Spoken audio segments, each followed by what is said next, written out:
Yes, Thomas said, I'm Andy Thomis. I'm the Chief Executive at Cohort PLC. I'm delighted to say that I haven't come here single-handed. Sorry, that's the best joke you're going to get this evening, I'm afraid.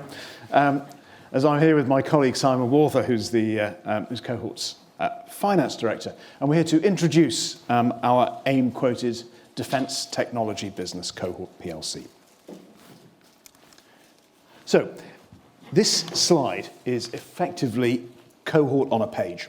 The extract at the beginning is from our mission statement, and it is fundamentally the Cohort concept in a sentence. We try and bring together the best of both small, independent, agile businesses with the benefits of being part of a larger group in terms of finance, in terms of customer access, in terms of breadth and depth. We are a group of 6 operating businesses, all of them small to medium-sized enterprises, all highly customer-focused with a strong element of technological innovation. We started off in 2006 with a single business when we IPO'd, and we've grown gradually both organically and by acquisition. Our businesses operate with a high level of autonomy.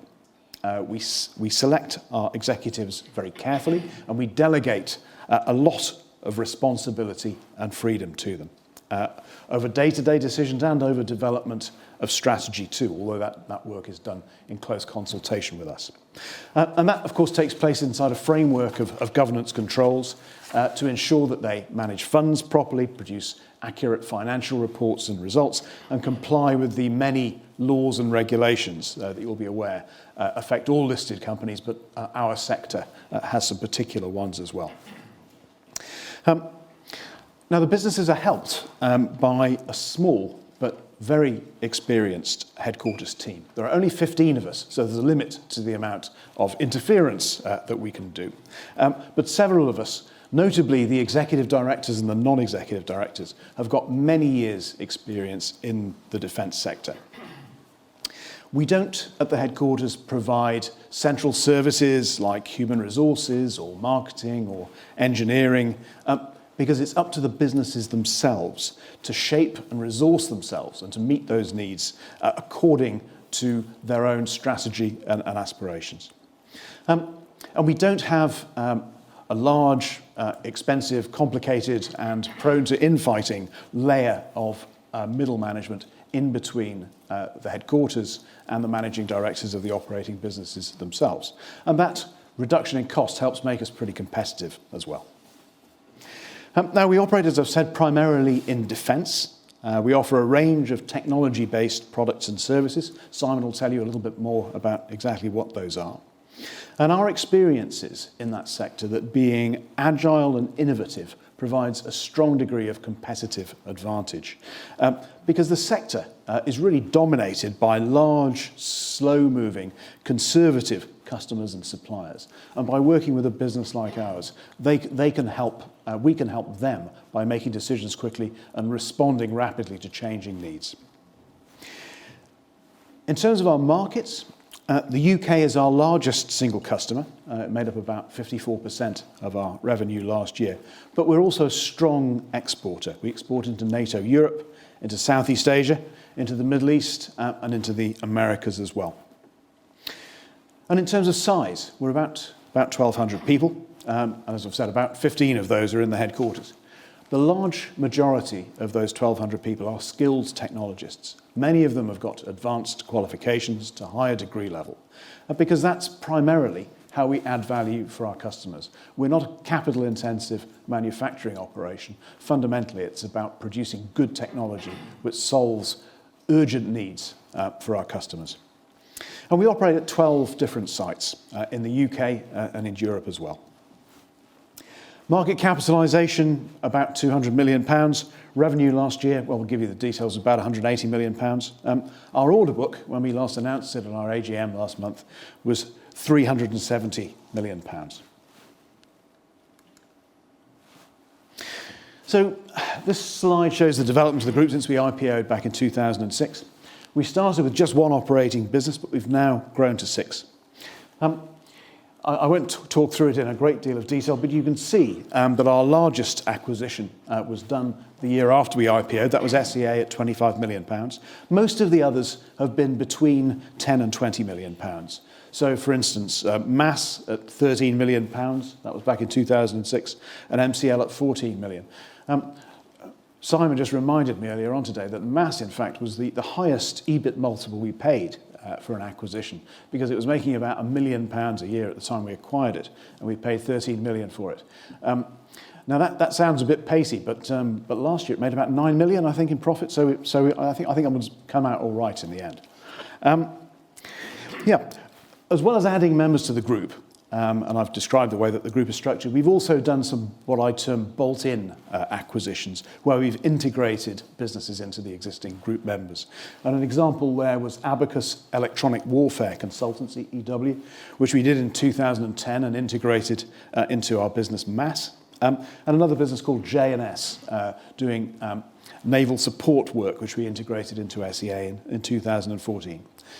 And we've been prepared to restructure or divest businesses where they've not suited our business model for one reason or another as well, and where that's made sense. And we did that, for example, with our scientific space business back in 2014. So we're not theological about having 6 independent businesses. We're perfectly prepared to adjust the shape and size of the organisation when that's needed.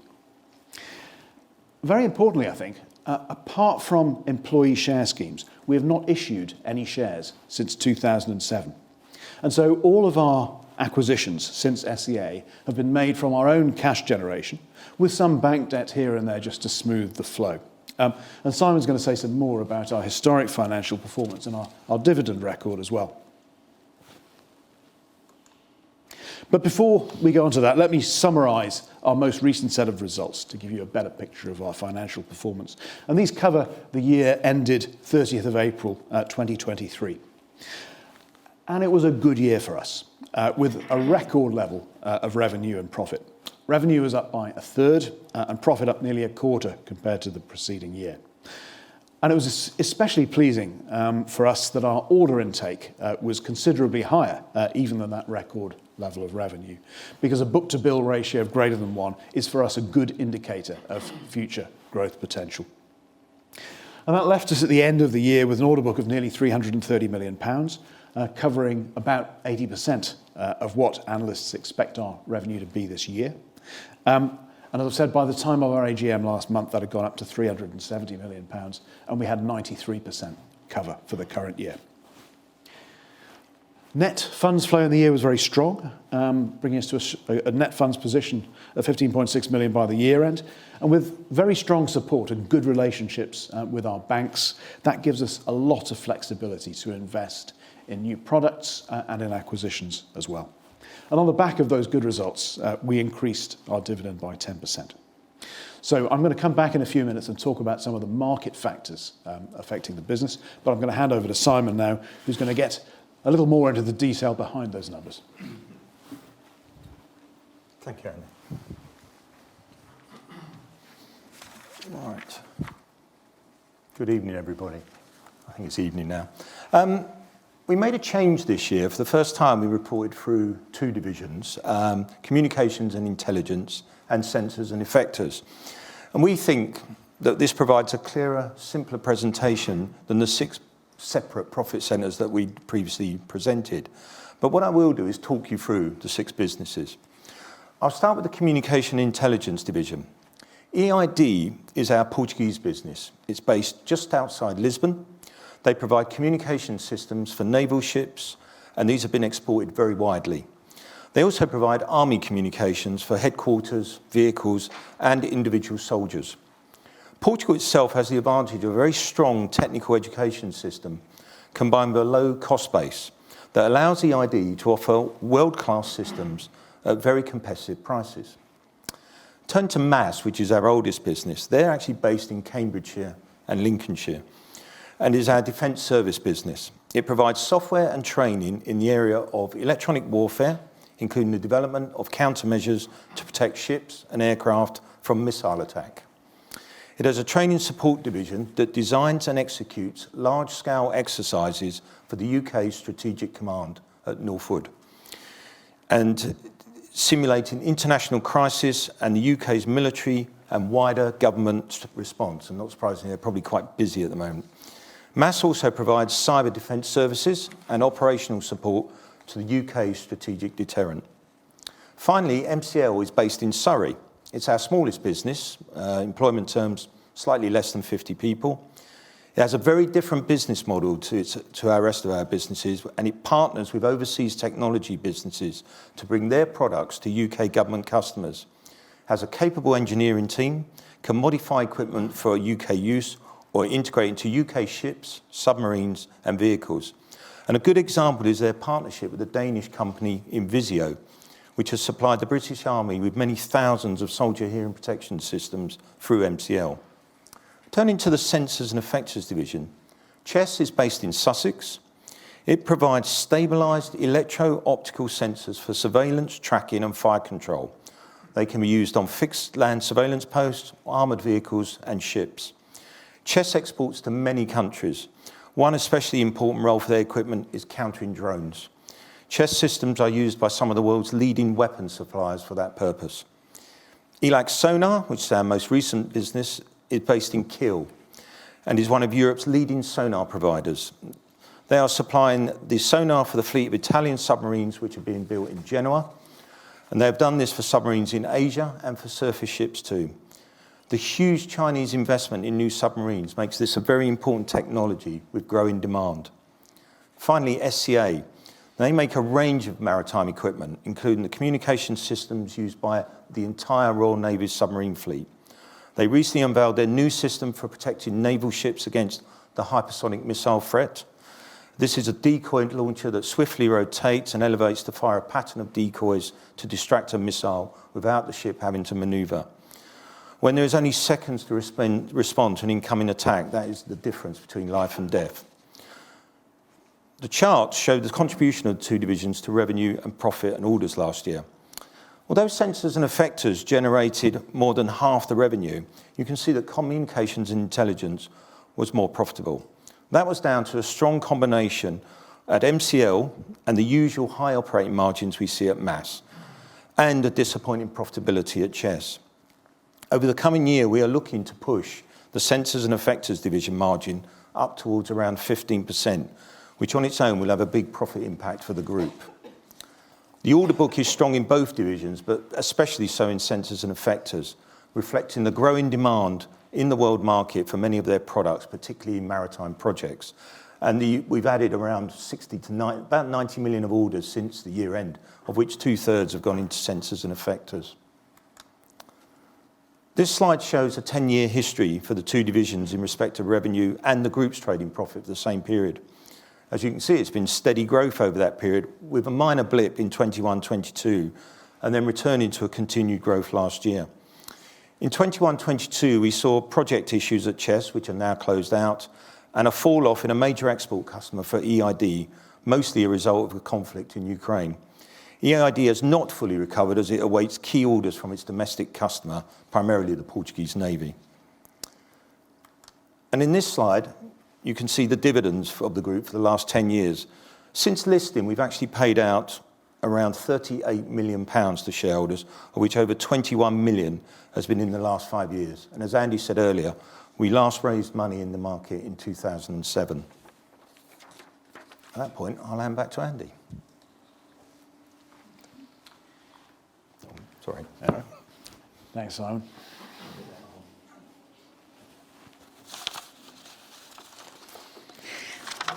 Right. So I hope that's given you an insight into the kind of products and services that we provide for our customers in the UK and elsewhere. And I wanted to talk briefly about the factors driving demand for those products and services. And that really starts at the geopolitical level. And until recently, there have been two primary drivers of demand internationally for defence equipment.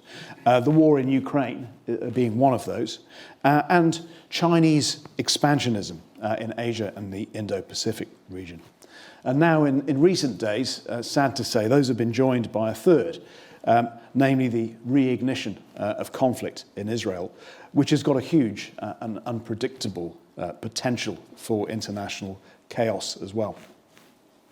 But starting with Ukraine, experience in that conflict is driving a re-evaluation of equipment and tactics by the NATO countries and beyond.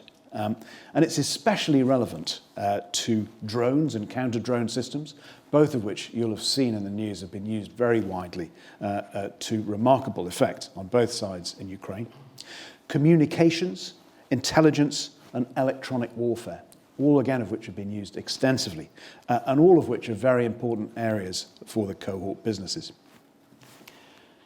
Further east, huge investment by China in its navy, and especially the aggressive use of those naval assets in the South China Sea has had really what I can only describe as an electrifying effect on defence postures from the Indian Ocean right over to the Pacific and down to Australia.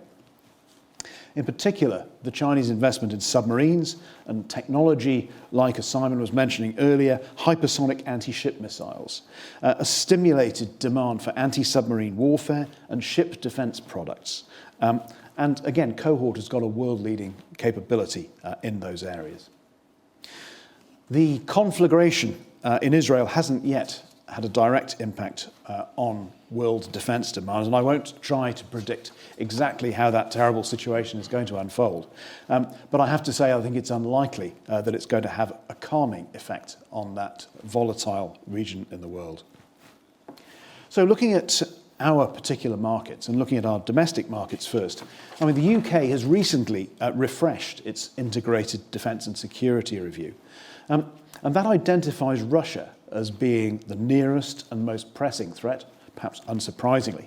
And the UK is responding to that by adjusting its defence investment priorities, by building industrial capacity, stockpiles, and also supplying large amounts of equipment as it has to Ukraine over the last 2 years.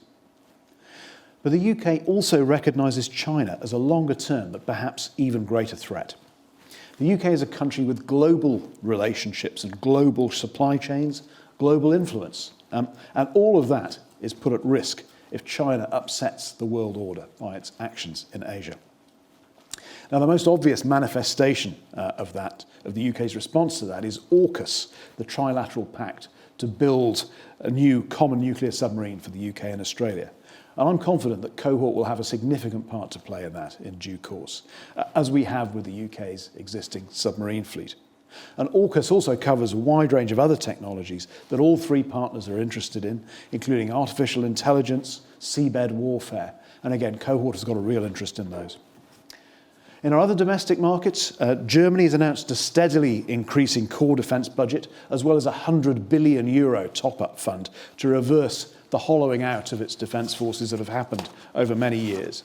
And we see the impact of that in more orders from Germany for ELAC, its domestic supplier. And in Portugal, after a long delay, several important defence projects are now getting underway, including building 6 new naval surface ships with EID equipment on board. And in export markets, we see a similar impact. The new and existing NATO members are looking to increase their level of defence spending up to or even beyond the 2% of GDP NATO target. And we've seen the results at Cohort with NATO customers adding to existing orders, making new orders, or increasing the scope of what we're supplying. And in Asia as well, we've seen strong demand reflecting that Chinese aggressiveness, especially for anti-submarine warfare and electronic warfare technology. So to summarise, we see a positive market picture with major demand drivers that are likely to remain in place for many years to come. And that's the reason that our order book has been so strong. That's why 2023 was a good year for us, and that's why we're confident about the future. So let me leave you with a quote from our AGM statement, which was released on the 26th of September. I won't read it all out, but following contract wins since the start of the financial year, 90 million, order book stood at 370. Strong momentum has continued in the first quarter with good prospects to secure further long-term orders, an encouraging start to the 23-24 financial year. I hope you'll have gathered from the tone of that we feel positive about the future. Thank you very much for your attention. We'll be very happy to try and answer any questions. And I've only gone a few seconds over my allotted time, so I'm pleased with myself for that. Yeah, so if we can open it up to any questions from the floor. We've got two, so maybe if we go to this gentleman here and then... Who owns your shares? Just 1 second, if you don't mind. Gavin Laidlaw, just who owns your shares? Did you give a split? We've got quite a strong institutional holding, several sort of strong city small cap players like Schroders, Harold, Lion Trust. We've got one sort of anchor shareholder who is one of the founders of the business, who's now signed, 22%, I think, Sterling? Yeah, exactly 22. And our chairman has a much smaller shareholding, and Simon and I have modest shareholdings ourselves. And then a relatively small retail holding, but we're always keen to see more retail shareholders. Excellent. But it's a strong city institutional weighting. That's helpful, great. And then a question just here. Okay. Is there many possible companies that could be takeover targets on your radar, so to speak? And is there a possibility of any add-ons? Well, that's a strong part of our strategy. We aim to grow both organically and by acquisition. And I have to say, we're very selective. We could do a lot of acquisitions, but a lot of them we wouldn't want to do. So we want to choose businesses that will really add value for our shareholders. We are seeing quite a few at the moment, I would say, more than we've seen for a while. I think because small businesses are seeing upturns in demand and potentially owners are seeing an opportunity to find a new owner for the business. But as I say, we're pretty selective. And is there any synergies between the companies, like common use of software tools, management tools, of that nature? Yeah, quite a bit. We see more and more cooperation between the businesses. I'd say first that by configuring ourselves the way we do with strongly autonomous, semi-independent businesses, we recognise that we forego the opportunity to say, right, you've got to work with you and you on that project. But there's a price to doing that because they may not be the best partners. There may be other partners out there in the market who'd give you a better chance of winning. So we encourage cooperation and building of relationships between our businesses and understanding of each other. We have quarterly meetings of all of the MDs together with Simon and myself. And that results in them naturally recognising each other as partners when a good opportunity comes up. We have a great one going on at the moment between two of our businesses, which are competing for a really substantial UK MOD contract. And they are just naturally perfect partners for each other, fulfilling two parts of that requirement. And that sort of thing goes on quite a lot. Another question, or another couple of questions. One at the back there, and then we'll come to you. Just on that commonality theme, do you do any kind of, with all the 15 central staff, do you do any common purchasing, for example, recruitment, nothing like that? No, that's really quite a deliberate decision. To do that, we would have to have a purchasing department or an HR department. Experience over quite a few years tells me that those departments will, they might be pretty good for most of the businesses, but they won't be right for all of them. They won't do it the right way. They won't be looking for the right sort of people.